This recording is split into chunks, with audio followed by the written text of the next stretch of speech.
Good. I think we're recording now. So welcome everyone to this continuing series of library open houses, or now because of Zoom and COVID, we are calling them um, library talks because um, while the library and the offices are closed, we can't gather in the library for like we normally would for an open house and enjoy each other's company there as well as refreshments. But the Library Committee of Holy Faith still felt that it was very worthwhile to be able to showcase the resources of the library and to continue these talks to highlight those resources. So um, that's why we are continuing this, and we look forward to the time that we can be back in the library and continue these wonderful gatherings. But for today, we are doing it via Zoom, and welcome all of you for joining in today. It's um, a special treat because we have our parishioner, Sally Bingham, who is a wonderful author in her own right and is here to talk about her newest book, which is very exciting. It's always wonderful when we can highlight our own parishioners and their literary skills, their literary works. We were blessed to have Sally do one of the open houses about 2 years ago, 2 or 3 years ago, I guess. Now she used her book, The Blue Box, as an entry into how anyone can bring together memoirs and papers that families have and enter into the process of writing. And she gave us some insight of how she goes about writing. And she has written any number of wonderful works, not only memoirs like The Blue Box, but also short stories, plays, poetry, anthologies she's contributed to. And now with her most recent book, The Silver Swan in Search of Doris Duke, she is included in the area of nonfiction. So just a prolific author. And for all of us who know her personally, just a wonderful human being, someone who is just so engaging. And I'm just honored to be able to introduce her. And especially, I think this day after International Women's Day, to have two very strong and vibrant and interesting and fascinating women like Doris Duke and Sally Bingham talking about Doris Duke, we are just blessed indeed. So I think that's all I'm going to say at this point. I'll turn it over to you, Sally. And then, as I said, at the end of Sally's talk, if you would like to ask any questions, please do so by raising your hand. Or if you know how to use the chat function, you can put questions in the chat, and I'll read them out so that everyone can hear the questions and then pose that to Sally. So we'll have a good time learning more about Doris Duke and about Sally's wonderful insights into the life of a fascinating woman. So again, welcome everyone. Sally, it's all yours. Thank you, Father Robin. I'm just delighted to have this opportunity for two reasons. This book, which is called The Silver Swan in Search of Doris Duke, came out last March. Well, COVID came out last March too. So instead of being able to do all the readings that I had planned, they were, of course, all canceled. It was before we figured out that we could have done some of those things on Zoom. Therefore, nobody knows about this book. You are among a very special group who will now know about it. And I want to mention, first of all, that it is in the library at Holy Faith. I just dropped a copy off this morning.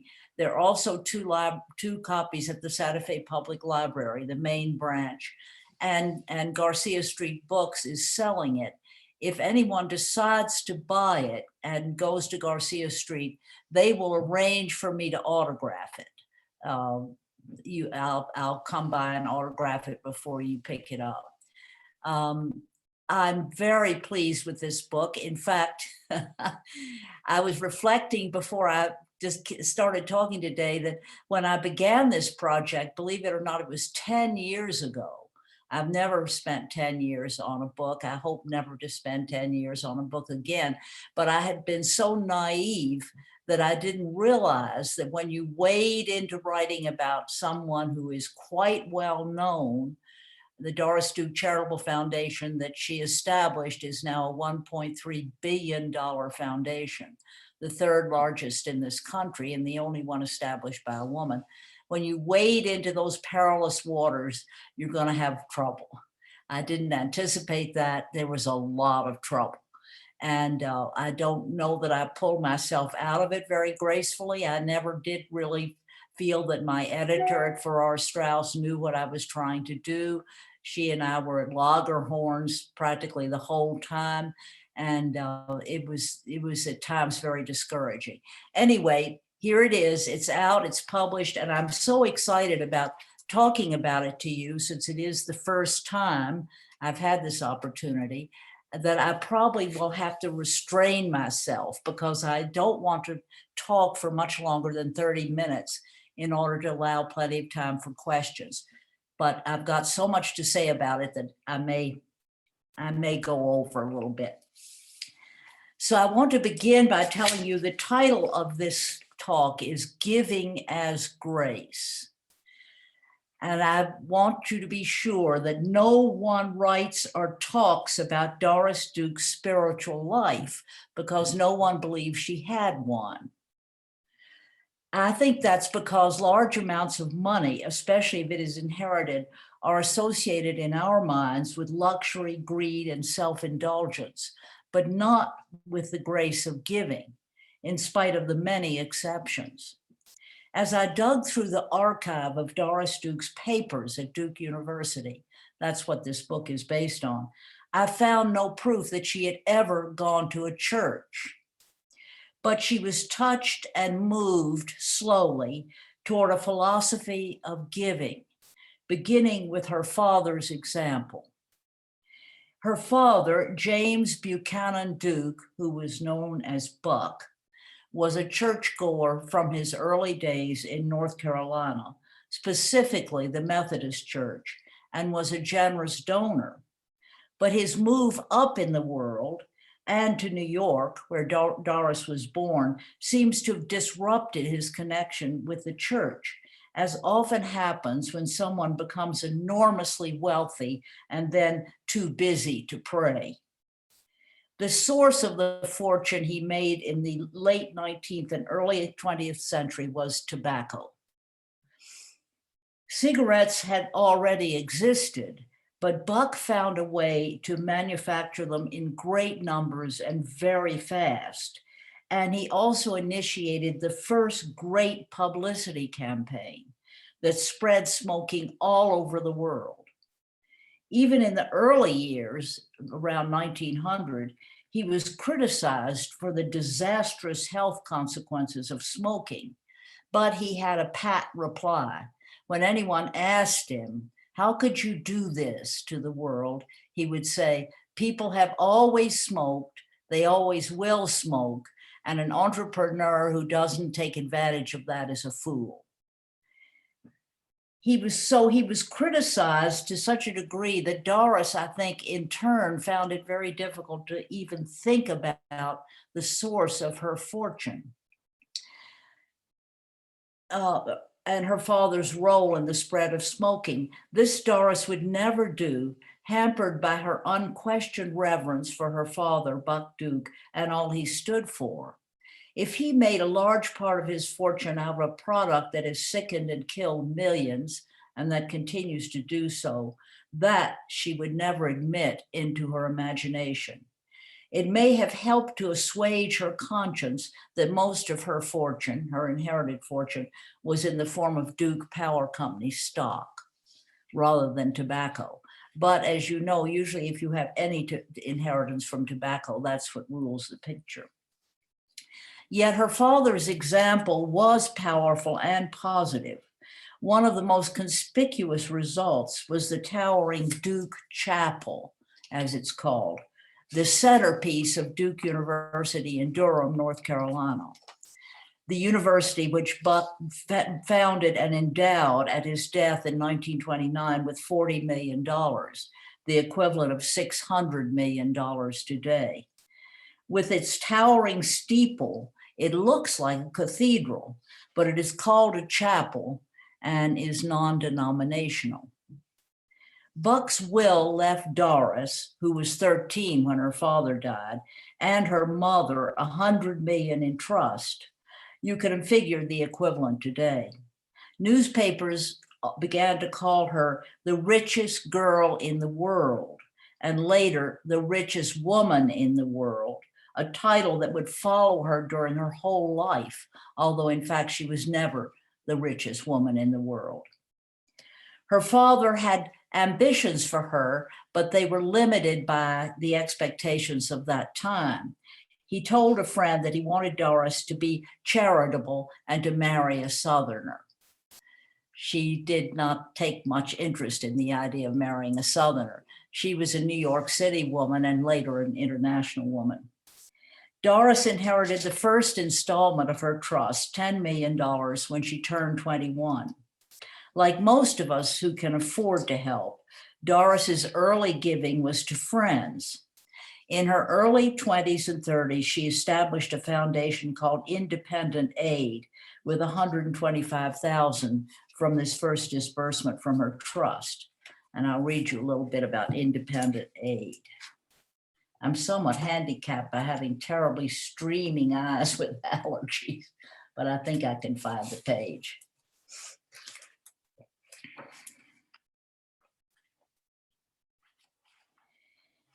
Independent Aid financed the causes in which Doris was personally interested: the welfare of women and children, education, mental health, and family planning. Grants were also given to individuals for education or to relieve financial difficulties. In 1933 alone, the foundation gave away $2.6 million to, among other entities, New York City for self-supporting women and students, Planned Parenthoods, the Musicians Emergency Fund, and Duke University. It's important to recognize, which has never been really widely recognized, that she was Margaret Sanger's first supporter at the very beginning of the long and contentious struggle for birth control. I don't think Margaret Sanger would have been able to go ahead and establish what she established without Doris's financial contributions. And it's important to remember that at that time, most of the people Doris knew would have been bitterly disappointed to know that she spent money in this way. This was a very, very disapproved of form. But that was not what mattered to her. What mattered to her was that she understood the importance of the issue. The early giving of women philanthropists, who would not at that point identify themselves as such, was often inspired by a misplaced sense of responsibility for friends. Small grants are given to ameliorate the effects of divorce and widowhood, with little recognition of the social issues these problems represented. In this kind of giving, each case is individual, disassociated from the larger injustices embedded in the culture. The impoverished divorcee is seen as the victim not of the divorce laws, but of love gone wrong. The suddenly poor widow is viewed as the victim not of patriarchal practices governing inheritance, but of personal tragedy. Independent Aid, Doris's first foundation, was based on this familiar model, often called derisively, flannel petticoat charity. The term appeared in 1869 when some New York ladies, members of the Ethnological Society, were disturbed by accounts of the Red Indians of New Mexico, who wore only paint and feathers or nothing at all. They decided to make red flannel petticoats for these Indians, and thousands were stitched up and sent out west, to the bewilderment of Apaches, Arapahoes, and Pueblos. After a consultation among the elders, the tribes decided to cut the petticoats into strips and braid them into the manes and tails of their horses. Doris's first efforts at philanthropy can be seen as equally well-intentioned and equally limited in effectiveness. Once the money independent aid granted had been spent by the recipient, the problems remained. For example, when independent aid tried to help a woman with 2 children who had been deserted by their father, Doris was probably unaware of the legal difficulties abandoned wives faced at that time in seeking alimony or child support. So Buck's will left Doris when she was 13 this enormous amount of money in a trust that she shared with her mother. But she soon began to expand her giving, establishing 4 trusts during her lifetime, which she endowed through her will. She also made personal gifts, and they're very interesting to me too, in a way more interesting than the ones given through the foundation.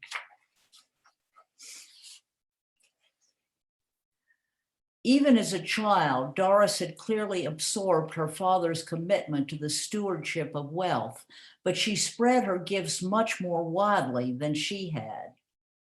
From December 1933 on, Doris made personal gifts ranging from $1,000 to $10,000 to a broad range of charities, including the Citizens Family Welfare Committee, the Crusade for Children, and the Salvation Army, as well as organizations that sought to prevent blindness or improve the circumstances of the poor. These were anodyne gifts reflecting no particular philosophy, made reactively as pleas for money poured in. If this had been the sum of Doris Duke's philanthropy, there would be almost nothing to say about it, except that it reflects the standard giving of a woman of wealth of her period. But as she continued to develop as a philanthropist, her gifts began to reveal a less conventional and more individual point of view. And I'm going to give you 2 examples.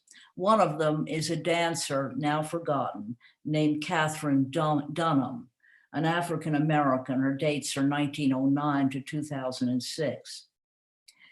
She was a dancer and a choreographer whose skin was so light that she could have passed. Whether she ever considered that possibility seems unlikely, since she was from childhood comfortable with her identity as a woman of color. Possibly it was her radiant self-acceptance that first attracted Doris. At the beginning of her career in 1935, Catherine had earned a fellowship from the Julius Rosenfeld Fund, which allowed her to travel to observe dances in Haiti, Jamaica, Martinique, and Trinidad, studying native dances as both dancer and anthropologist. Later, she recalled that her curiosity had carried her into uncomfortable situations. In Haiti, in order to observe a Vodun ceremony, she was taken to a hut occupied by an enormous snake coiled in the rafters. She spent the night beneath the watchful serpent. Accustomed to luxury, Doris would never have subjected herself to sleeping in a hut under a giant snake, nor could she have imagined being initiated into Vodun with a ceremony involving the sacrifice of a white rooster, or snapping chewing gum as Catherine did at moments of crisis. Yet the spirit of adventure that inspired Doris to explore the Middle East while staying in luxurious hotels and being feted by colonial authorities corresponded to the spirit that drew Catherine to the Caribbean. Catherine developed a technique she would teach for almost 30 years from the 1930s at her West 52nd Street studio in New York, where scores of students learned a form of ballet that adapted the movements of Caribbean and African dance. It was called the Dunham Method, and it is still taught, although I think without much reference to its originator. Still, the question remains, how did she develop a philosophy of giving with no spiritual training and no model? She did not read Lewis Howes' The Gift and had no conception of the Native American belief that whatever we have been given is supposed to be given away, or Luke's, from those to whom much is given, much will be required. Her spiritual training began, I believe, on her 9-month honeymoon in 1935 when she met Mahatma Gandhi. And I'll read you that brief section. This was an unexpected stop. I don't think her husband, Jimmy Cromwell, who was probably the most worldly man anybody's ever met, had imagined going to meet Gandhi. As Doris and Jimmy plunged on through their itinerary, they made an unexpected stop to visit Mahatma Gandhi in his retreat at Warha. Gandhi, however, was not eager to be met by yet another rich American couple. After traveling 470 miles by train from Bombay, Jimmy and Doris were left to cool their heels for 2 days. Finally, a United Press correspondent went with the couple to the All India Village Industries Association, where Gandhi granted them a brief audience with journalist presence. Predictably, the following day's headline ran, "Richest Woman in the World Meets Holy Man." Doris was genuinely interested in the extreme simplicity of Gandhi's way of life, the tent, the meager food, the whirring spinning wheel, and his message of the necessity of undertaking menial work. Indeed, her support of village craftsmen in the tile work for Shangri-La, her house in Hawaii, may have found its first inspiration in Warha. The Chicago Tribune reported that Doris hardly said a word to the holy man. Instead, her husband Jimmy dominated the conversation with prognostications about the coming age of the machine. The reporter made much of Jimmy's handsome, well-developed body while describing his enthusiasm for the way machines were soon to transform the world, surely a message at odds with Gandhi's world view. Later, Doris told the reporter that she had felt awed as she would have been in the presence of one of the great spiritual leaders, including Christ, the Buddha, and Mohammed. Her spiritual development continued during her first visit to Hawaii at the end of this 9-month honeymoon, where what remained of the native spirituality amazed her, especially as it was expressed in the hula, a dance with sacred meaning. She became an expert. Movement all through her life, especially dancing, swimming, and singing, gave her access to the divine. But never satisfied, she remained a spiritual seeker her entire life, and she wandered down some strange paths. In 1953, she began meeting what at that period were the outstanding gurus of that time, not people that we today take very seriously, but it was different then.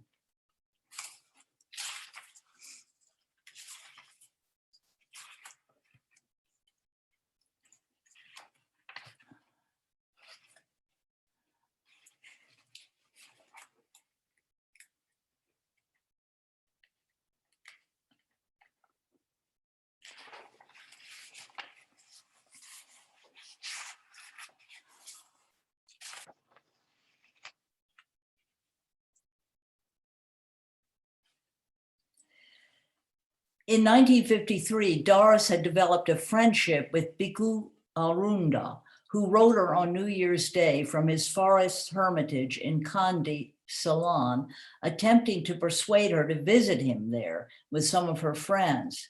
He felt sure she had learned a great deal from her sessions with Yogi Rao. Yogi Rao had attempted in front of an audience to walk on water. Sinking, he had been rescued from drowning by his disciples. The bhikkhu continued that since Doris had already mastered the disciplines of meditation and breath control, he felt sure she was ready for more elevated practices. Although only a low-level follower of these practices himself, he was presuming he had something to teach her. He promised Doris that not only she would attain peace of mind and perfect health, but also that her face would develop an extraordinary brightness, as if her skin was lit from within. No cosmetic could bring about the transformation, only a higher understanding of the mysteries of the universe, which would make all worldly sensations seem trivial. Still hoping to persuade her to visit, Bhikkhu wrote that he lived alone in a beautiful spot in Kandy, surrounded by trees. He hoped to hear that she was coming to see him with her friends. 3 weeks later, the bhikkhu, now calling himself Ba, sent Doris another copy of his New Year's Day letter, since he had heard nothing from her. Though Doris continued her search for spiritual guidance the rest of her life, she did not go to the forest hermitage. Decades later, in 1983, a psychic named Ruth Montgomery wrote to her from Washington, D.C., relaying information that had come to her through her own guru. According to these guides, in her earlier lives, Doris had been a figure of some importance in classical Athens and had even studied with Socrates. She'd been transported at a later time to the American West, where she had taken part in the Indian Wars. At an earlier period, she was a Puritan embroiled in England's religious struggles and had to escape with her family to Holland. She had died aboard a ship headed for the colonies, then reemerged as a scientist in modern France. Ruth concluded that Doris had been well occupied in all her previous lives. Doris had already found a teacher who would give her much more than these. Ruth, the mystic Nana Viri. One of Nana's basic tenets was that spiritual teaching should not be encumbered by payment, although she did accept donations. This would have been a very welcome message to Doris, for whom financial relationships were inevitably complicated. Over a period of years, Doris came to trust Nana as spiritual leader and traveling companion. Nana's emphasis on forgiveness proved healing for Doris. She advised reconciliation through asking to be forgiven for slights and injuries, intended or unintended. Doris also admired Nana's close relation to the disappearing Hawaiian beliefs, such as lohahi, unity and harmony that arise from diversity. In Nana's teaching, Doris found a little of both. In her book, Change We Must, My Spiritual Journey, Nana laid out an informal, mild, and humorous account of her own spiritual journey. She first joined the Pentecostal church, but found she couldn't accept its belief that God would only save 140,000 people. Then came 2 years of largely unsatisfactory study with Ernest Holmes and the Science of Mind. She found his abstractions, such as mind is both individual and universal, difficult to grasp. After initially rejecting the chance to attend a seance in Hawaii, Nana went and was convinced of its authority when the spirit knew her Hawaiian name, which meant petals of the marigold.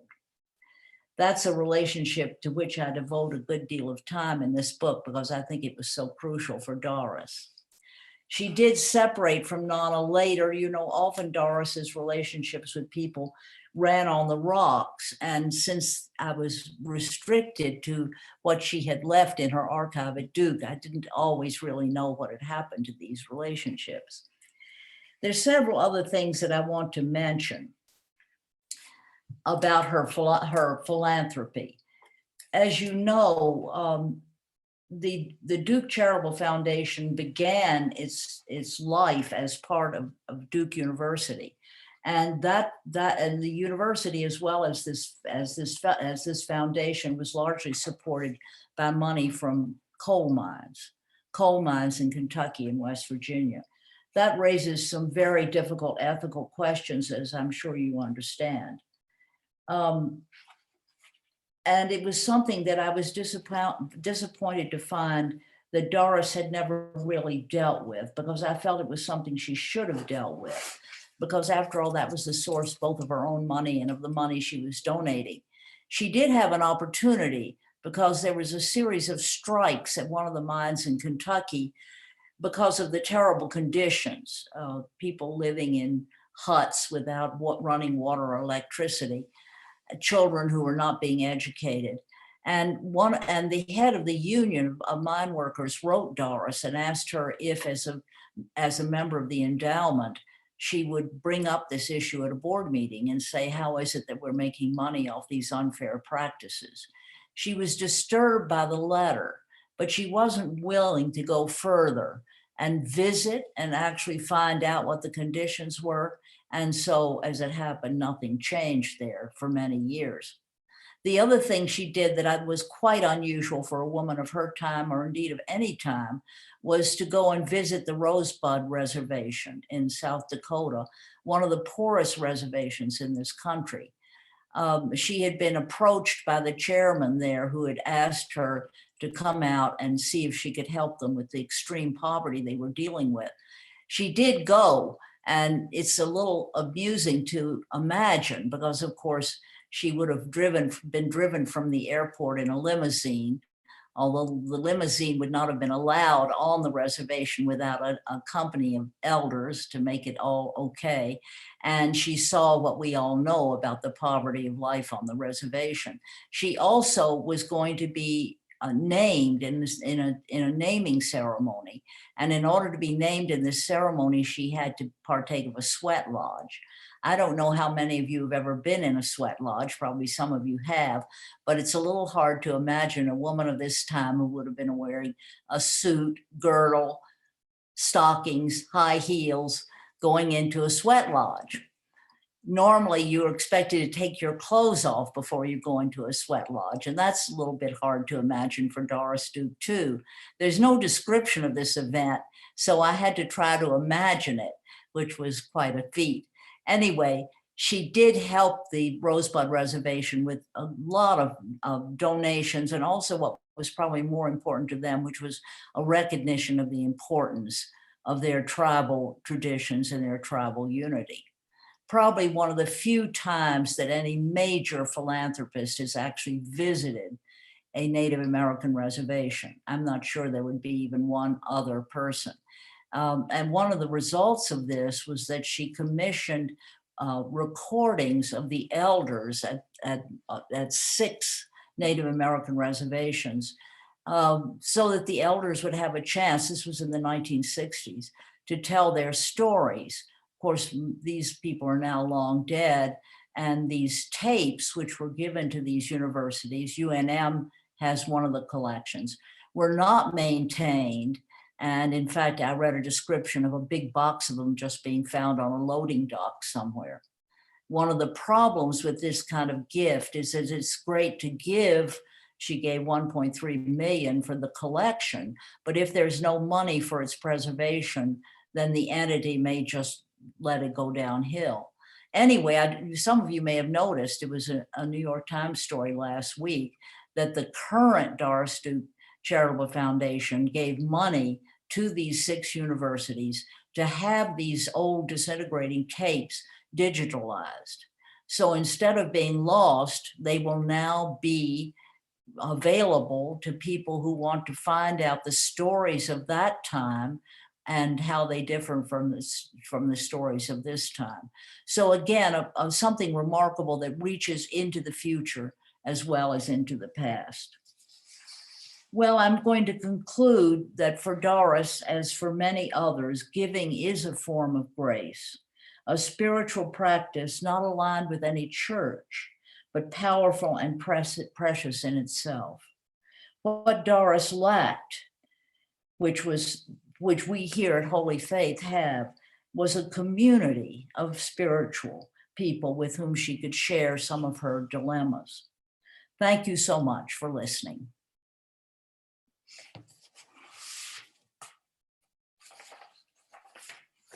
Thank you so much, Sally.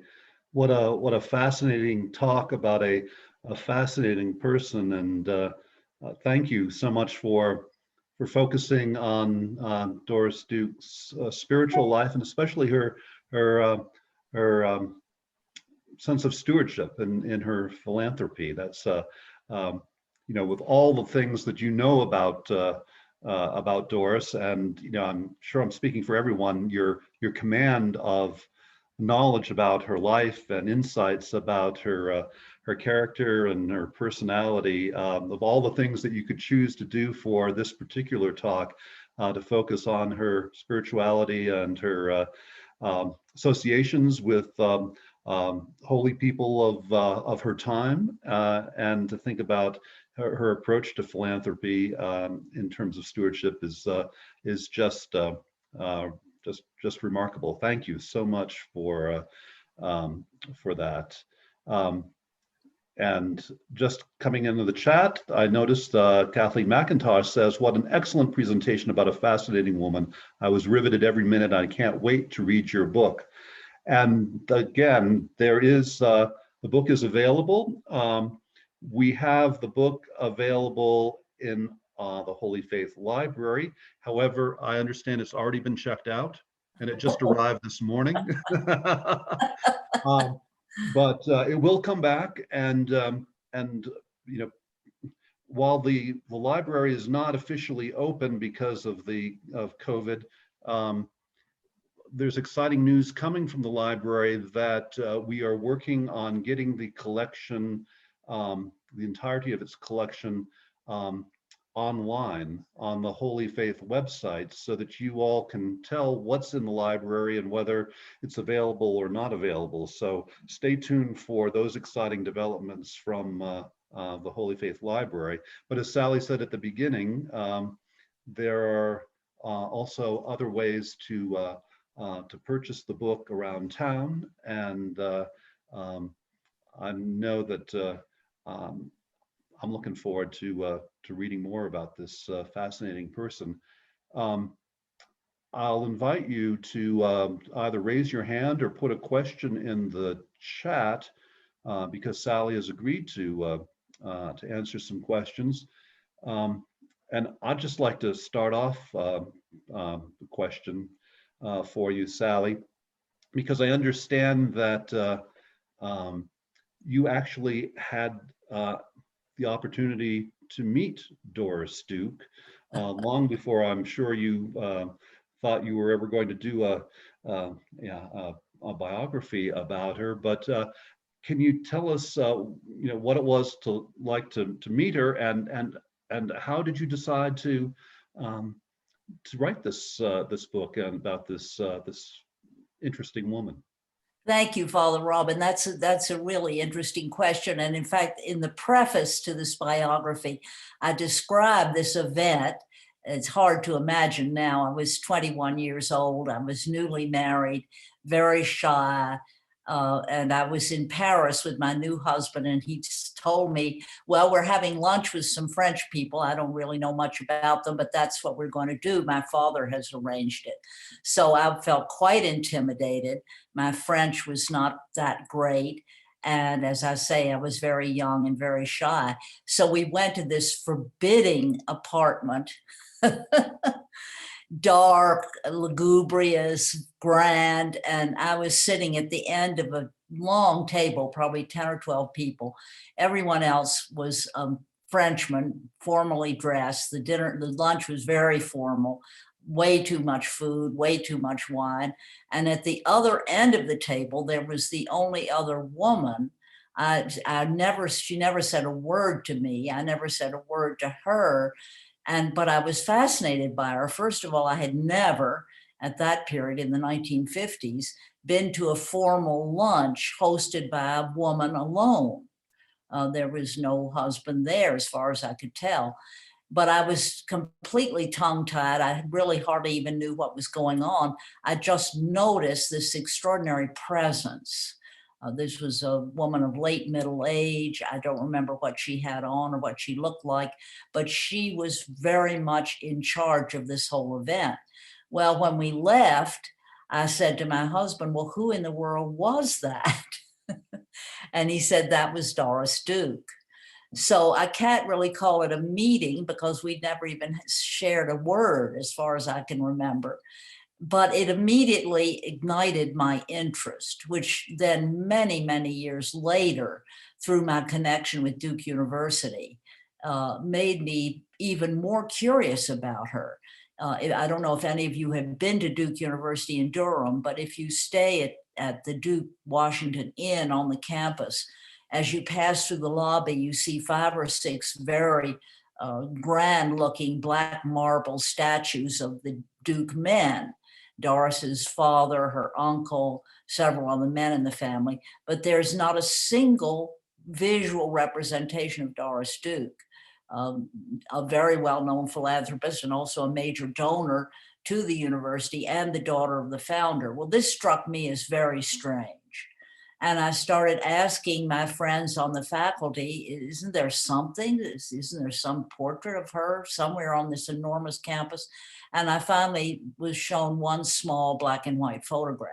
Well, this didn't make any sense. And so I began to wonder what the story was behind this.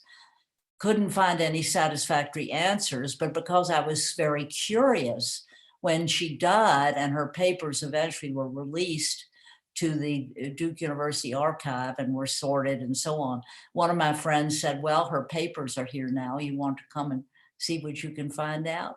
So of course I promptly did. And I found out a great deal. The interesting thing about her archive, which wouldn't be true generally, is there are a lot of letters in it that one of us might think, well, I'm not going to keep that letter. That shows me in a very bad light. This person was angry at me, had been mistreated or felt that he'd been mistreated. I'm going to just be sure that I throw that out. Well, instead, her collection includes all of those kinds of letters. There weren't that many of them, as well as, you know, wonderful letters from lovers and friends and so on. So I felt there was the possibility of some truth in this archive, which wouldn't necessarily be true in general. So that's how I came to write it. Thank you, Sally. Thank you. Mary Singleton writes in the chat, we have a copy available of the book in the Trucas Community Library. It's a fascinating book. And thank you, Mary, for joining us from Trucas. It's great that we can have you as part of this via Zoom. Elaine Coleman writes, absolutely fascinating. Thank you so much for your amazing research and insight. I loved reading The Silver Swan and enjoyed your talk today. Yoka Senator says, sounds wonderful, and I'm going to read the book. And another plug, is it available other than Garcia on Amazon or elsewhere online, Sally? Yes, it is available on Amazon. Okay, good to know. And Elaine says, could you say a bit about your title and the Silver Swan that inspired it? Thank you, Elaine. That's a great question.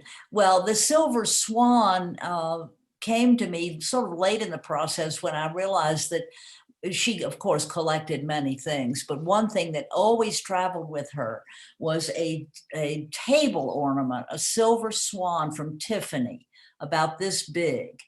No matter where she went, that silver swan went with her until the end of her life.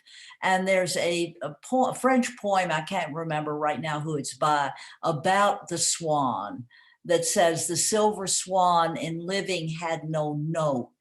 And one of the curious and interesting things about Doris Duke was she never wrote letters and she was never interviewed after her early 30s. So like the Silver Swan, she had no note of her own. And of course, it made my job even more challenging because I had as best as I could to imagine what she would have said and thought about her own life, since she very consciously didn't write about it. I think not trusting that it would be read by a sympathetic reader. The subtitle I didn't add. My very, my editor, who had a lot of trouble with the book, added it in search of Doris Duke. Well, all right, maybe I never did find her. That's perfectly possible, but I don't think I would have chosen that subtitle myself. Other questions, either by raising your hand or putting something in the chat.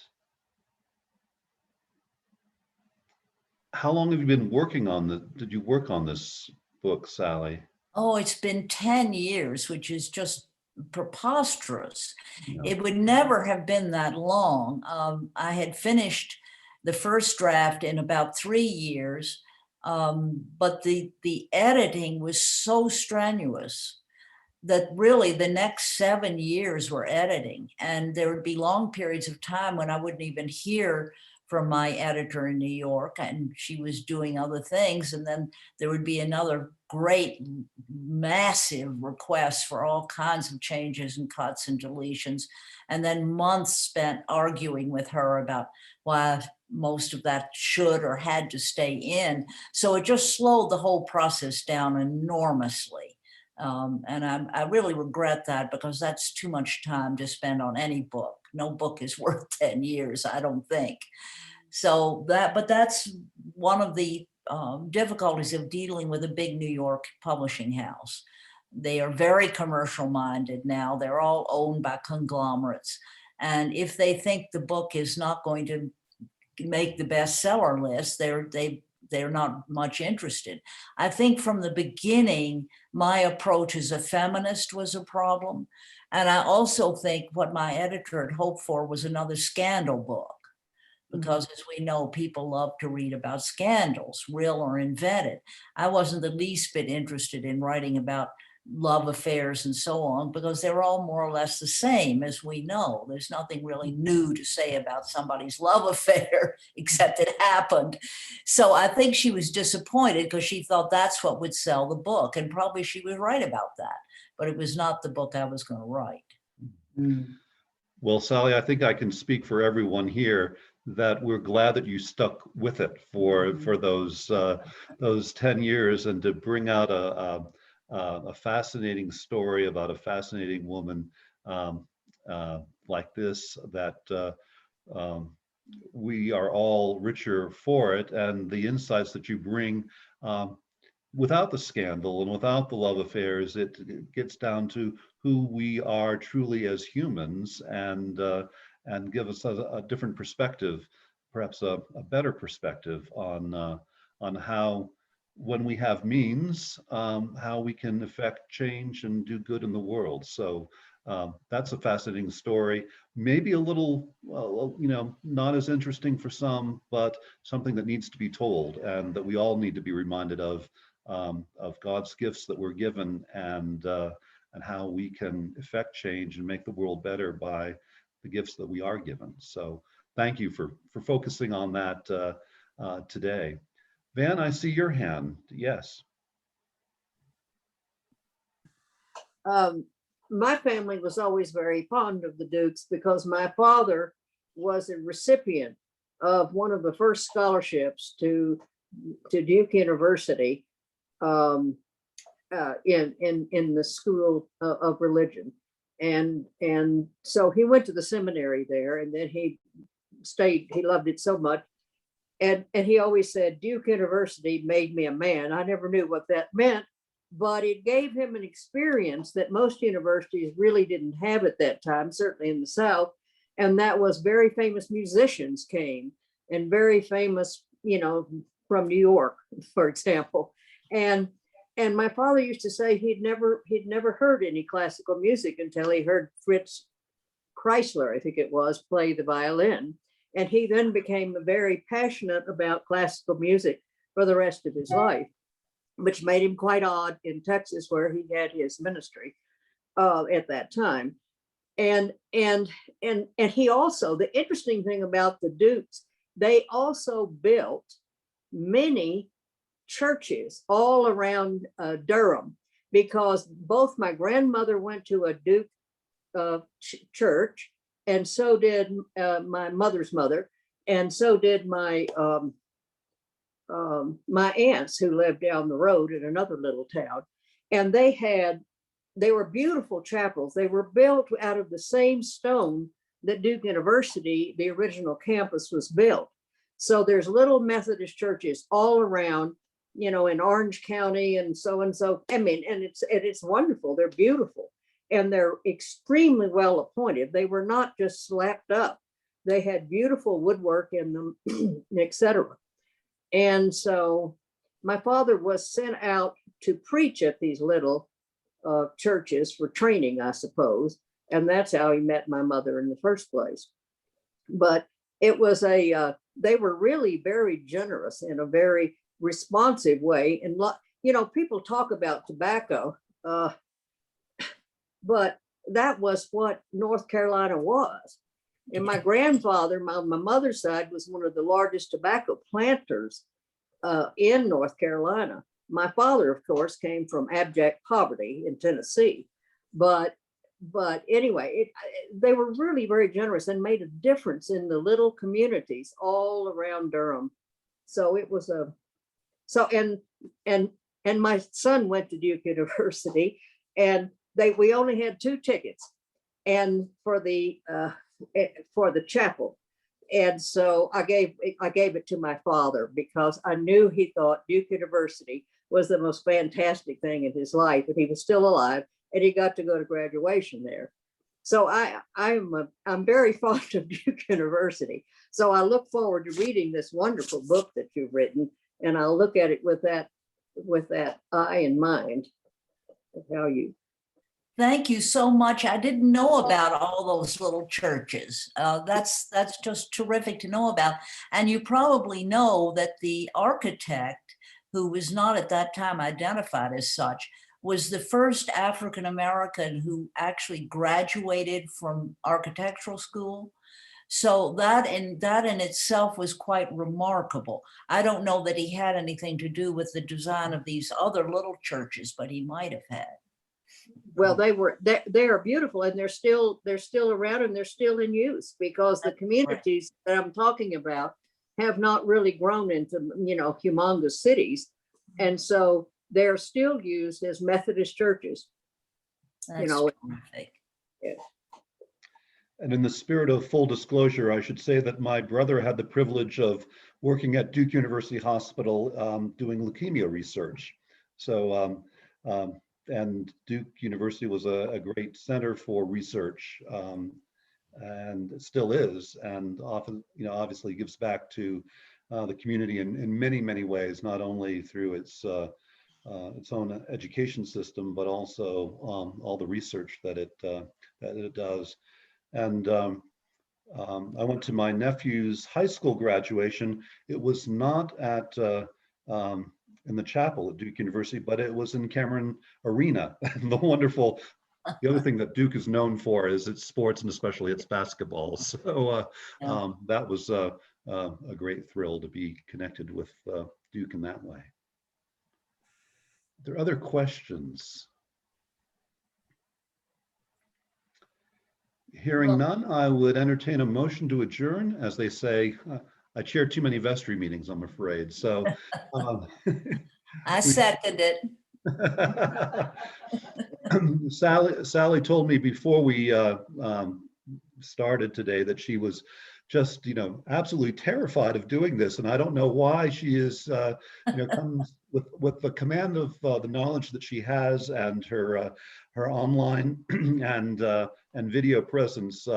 It made the presentation all the more worthwhile. So Sally, thank you so much for your time and for your insights. And I encourage everyone to go out and get this book and get Sally to autograph it too when we're able to do that. So on behalf of the Holy Faith Library Committee, thank you, Sally. Appreciate your being with us today, and stay tuned for other library open houses, library talks as we move forward through this pandemic and back into whatever life will look like when we can gather together. We look forward to having more of these online and in person as well. Thank you so much. Thank you for the opportunity. I really appreciate it. Thank you all. God bless you, and we will come back together again. So stay tuned for all sorts of good announcements. Bye-bye. Bye. Bye.